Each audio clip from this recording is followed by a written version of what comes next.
Welcome back to China Freedom File.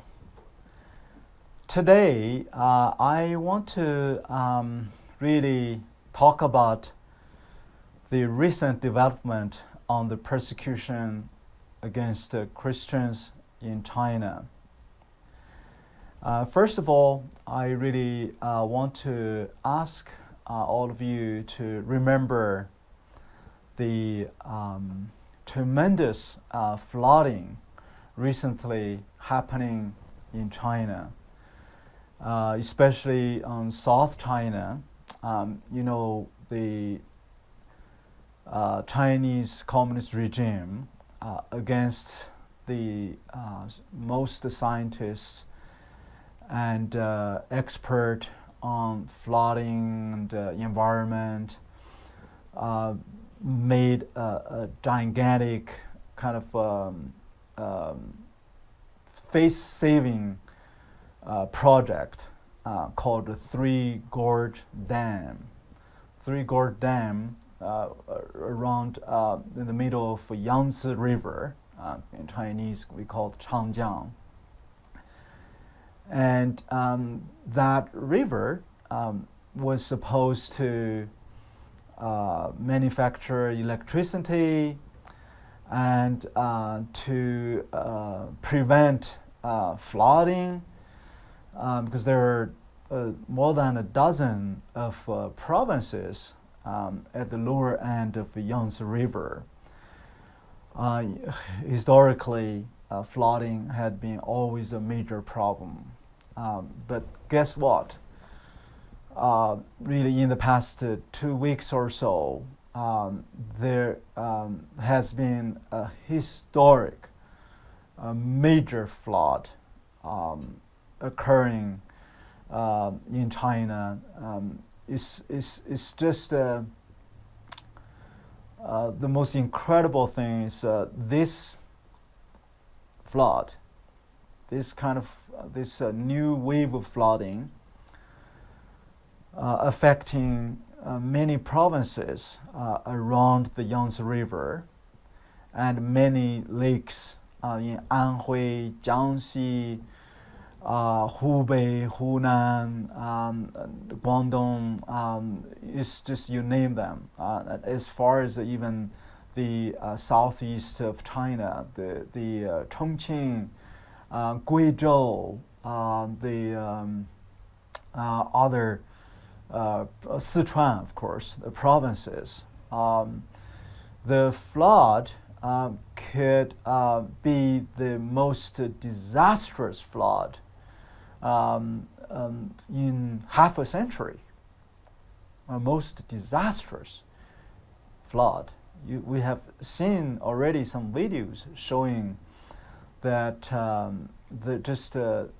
tens of thousands, not tens of thousands, not only, maybe millions of acres of fields for the farmers there, and the tea, trees, the other plants, and were totally destroyed. And the Chinese Communist Party's own estimate so far, the loss already estimated for more than 120 billion US dollars. 120 billion. And it's just a lot of houses and big villages, and the whole village were destroyed. Not only one, there's just many, and the small medium cities were totally merged with water, and hotels and residents, hundreds of thousands of residents were destroyed. So, but the Chinese Communist Party's propaganda, ironically, still singing the praise, singing the note of propaganda by the parties, and showing no sympathy or empathy to those victims. And some party-controlled news media, even like praising the so-called expanded water scenery, and the lake size is expanded. So that's very cold-blooded. So please remember, and especially we have seen a clear evidence. The Three Gorge Dam has been reaching to the highest level in history of the water, the dangerous level, and secretly the Communist Party leaders ordered the releasing of the water from the dam, and that make all the villages basically destroyed, and many lives were lost, and the Communist Party is still hiding again, covering up, and they did not tell these citizens, the people, the farmers, the villagers in advance when they release the dam water, and basically when those citizens were still asleep without being warned, and the flood was already buried their homes. So it's in many ways, though many lives were cost because of the Communist Party's kind of arbitrarily releasing this water and flooding without warning, because they don't want people to get panic. So it's, you see the similar pattern for COVID-19, the Communist Party virus and the Wuhan virus. And Wuhan this time is devastated. It's basically now struck after the virus, now got struck by this flooding. And the most cruel thing in the history of the Communist Party was they have a so-called strategy is to save big cities by sacrificing the villages and the small or medium cities. So they would, like, in order to save big cities like Chongqing or even Wuhan, they would release the basically bomb the lake for like Poyanghu Lake and other lakes, and so the water can be just flowing, covering and bury these villages and smaller cities like the Poyang city and other cities around these major cities, so to release the pressure. So every life matters. Every life matters. Not only, I mean, you can't just say like, oh, because you are a farmer, you are a peasant, and you are living in a small village or a small city with 200,000 people, and your life have to be sacrificed in order to save this residents in big cities, just because the Communist Party has a headquarters, has their capital city of that province, had some Communist Party's infrastructure, or Wuhan lab, or there.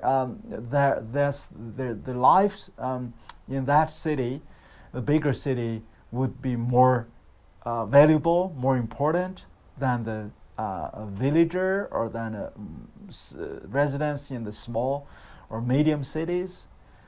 So this is completely insane, and this shows, of course, the cruelty of the atheistic worldview, the communism, the worldview, because they only believe, human beings made of material and the people are consist of different classes. You have the bourgeois classes. You have the so-called the farmers, the peasants. You have the workers class. The communism said they are consist of workers class, and so the workers class actually now reduced to a group of business class, a group of powerful Communist Party elites and their family members. They are their lives matters more than anybody else because they claim they carry the mandate to rule China and perhaps to rule the world, and they are the ones to build a destiny for common humanity, as the brutal dictator Xi Jinping claimed. So certainly, you know, if you are all made of materials, then there's no spirit, there's no value.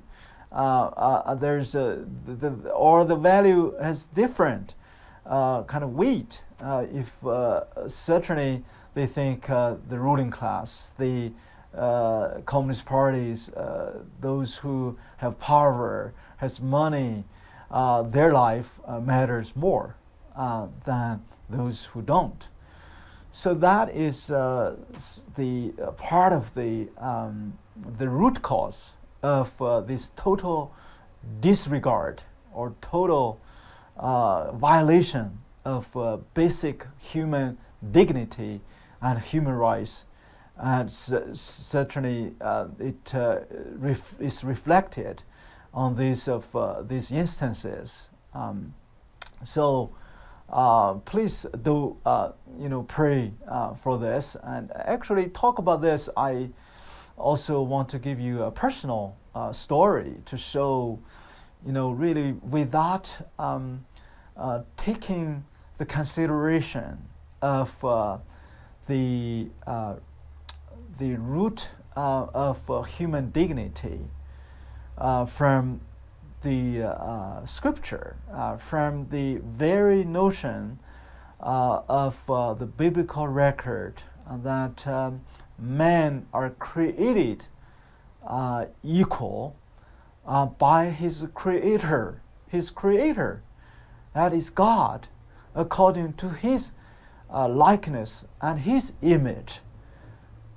And if you don't believe that, if you don't have the worldview start from there, and you, of course, have every kind of reason when you believe like the atheism, communism, then you have every reason to disregard human dignity, human rights.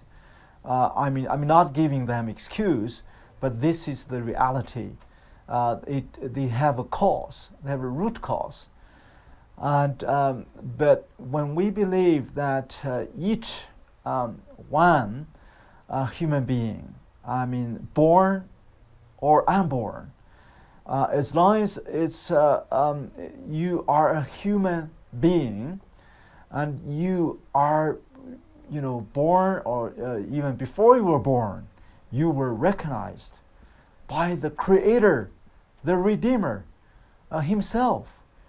You're recognized by the King of Kings, and Lord of the Lords, the Master of the universe. So your life is, the value of your life is countless. It's you can't use any material, any money, no matter how many billions of dollars, any houses or any property to value the one life, because you carry the image of God. The image of God, that is the soul. So one soul is worth the whole world. So I think that is the beginning or the foundational principle of the modern days the concept of human dignity, human rights.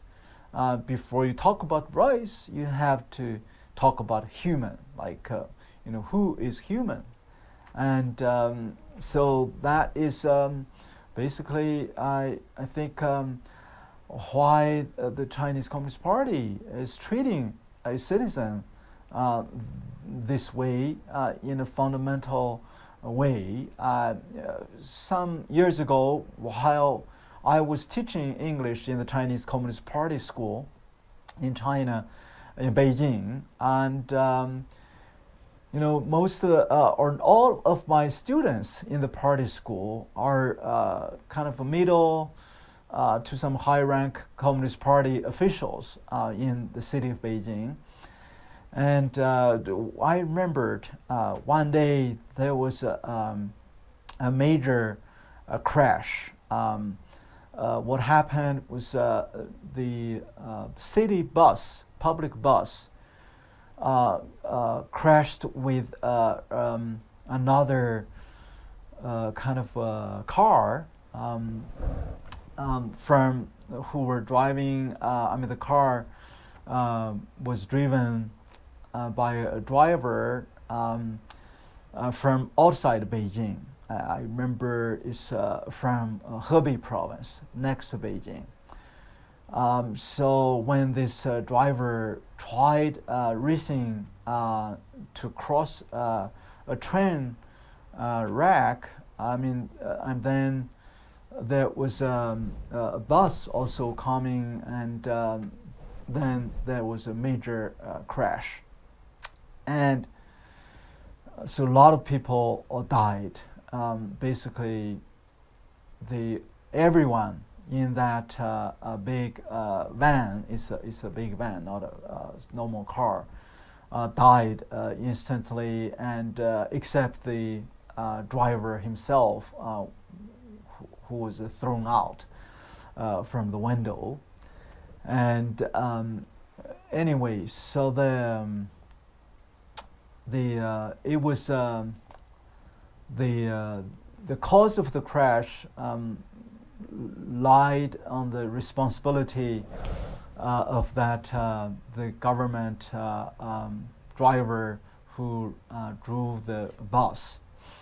And but one of my students, who was the party secretary of the Beijing public bus kind of a company, it's a state-owned, of course, and so he went to me and said, Teacher Fu, I have some behind-the-scenes video to let you have a kind of confidential review. And guess what? It was kind of live feeding or some video recording for the crash scene, and you have, it's very sad scene for dead bodies, and very sad. He thought he gave me a favor with almost a private screening, not nobody else has this privilege to look at this, and it's very, very sad to me. But the most astonishing thing was when he told me, he said, Professor Fu, that fortunately, he said, fortunately, those who died, all of them except the driver, are from the countryside, from outside Beijing, from Hebei province. He said, we just call their party secretary of their village and their township and call them to Beijing, and they gladly came to Beijing as a privilege, and basically said, here is the compensation. Remember, I think it's 1,000 yuan for each life. So 1,000 yuan It's about 130 US dollars. 1,000 yuan, 130 US dollars. And the Beijing resident, he said, the driver, was compensated 10,000 yuan. So it's so basically you have a price tag based on your residence. So a Hebei province villager would only worth 1/10 of a residence from Beijing. And although they died the same day, the same time, the same cause. Why? I mean, I don't need to explain further. Well, I have spent much time on this because this is so crucial, I think, to understand why the Communist Party are disregarding the basic human dignity, human rights. And what I want to share about what's happening right now in China is very, very worrisome. Our reporter on the ground shared with me just recently that because of the increasing unprecedented brutality of religious persecution against Christians under President Xi Jinping, about 90% of those who were persecuted, who were especially imprisoned, interrogated, now had to choose to be silent. They were threatened if they exposed their story, if they told a foreign media, if they share their story to all of us in the free world. So this is much like in 1980s. So there's when thousands, hundreds of thousands of brothers and sisters, like in 1983, when the then Communist Party leader Deng Xiaoping launched so-called the 严打 means strike hard against the criminals campaign, special campaign. Almost overnight, all the house church leaders were incarcerated, arrested, and many even sentenced to 15 years imprisonment, a life in sentence, and some were even murdered. Carried a death sentence. And I met so many brothers and sisters when I was in China, who were the victims of that 1983 special strike hard against criminal campaign. And all these church leaders, I mean, you're talking about hundreds of thousands, were arrested and sentenced. I remember, I was still young, and in our village there was a guy who just stole a few eggs from the neighborhood, and that guy was sentenced to 15 years because he stole in the wrong time. And that was the kind of strike hard, so-called strike hard against criminal campaign. So now it's very similar. I mean, it's basically the Communist Party have a zero tolerance policy on street evangelism. And we have seen, like on July 3rd, two brothers from Jiangxi province, just because they just shared the gospel on their street, and they were arrested. They were sentenced to 10 days administrative detention. Then on July 10th, another church, official church, the government in Hubei province, basically ordered them to remove their church cross from the rooftop.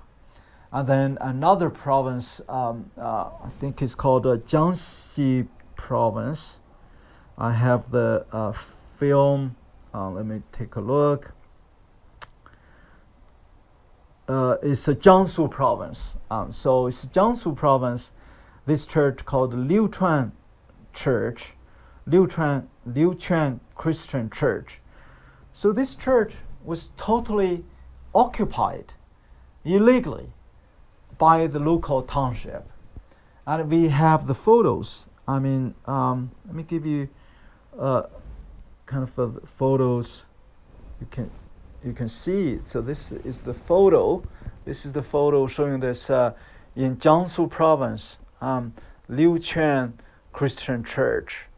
So this photo shows this church. You can see all of a sudden, after being occupied by the Chinese communist regime, and they put the Communist Party's logo and with the Communist Party's red flag on the rooftop of the church building. And this church was forced to change a name called this Yangzhai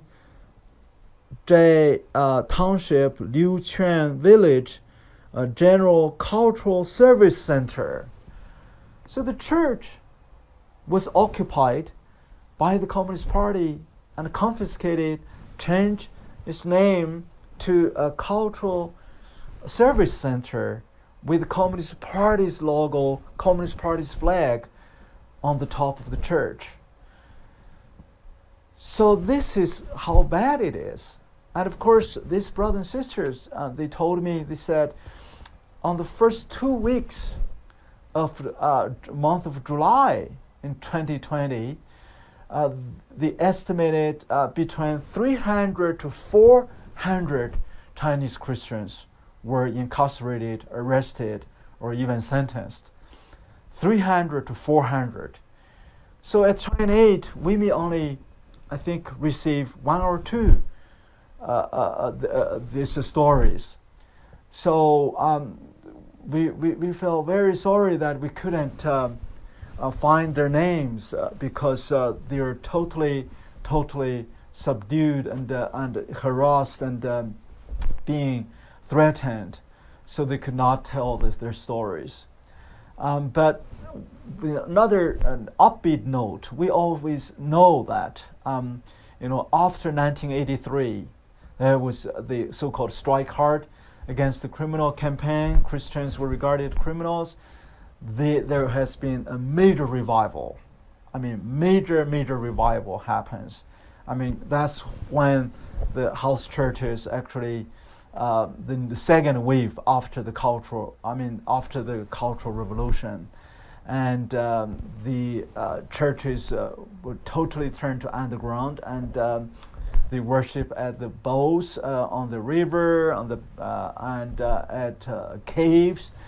They worship at midnight. They worship at their underground basements, and so that's how the church started revival.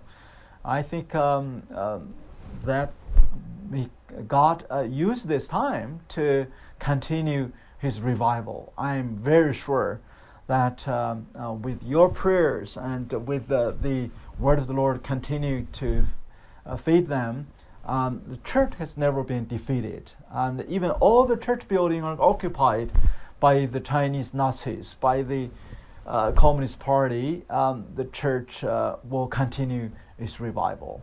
Thank you for your attention today. I mean, God continue to bless you.